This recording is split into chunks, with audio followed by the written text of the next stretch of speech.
You know what? Hindi lahat ng blessings ay puro pera lang.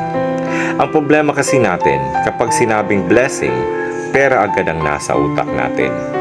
Pera ang ating batayan for a successful life. Yung pera lagi ang dahilan for our happiness in life. Oo naman, di ba? Kasi naggagawa natin lahat ng gusto natin dahil sa pera.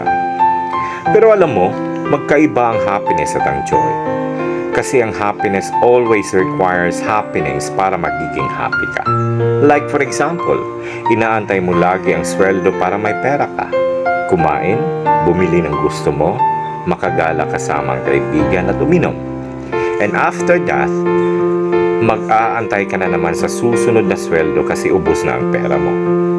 Feeling empty na naman ang pakiramdam mo. Samantalang yung joy, iba. Kasi it's a state of being. It's a fulfillment, contentment. Andyan yung blessing ng buhay, buo ang pamilya, walang mga sakit, may iilan pero totoong kaibigan, bagong mga opportunities at memories in life. And that's life, more than just money. Kaya, be grateful to God. Good morning!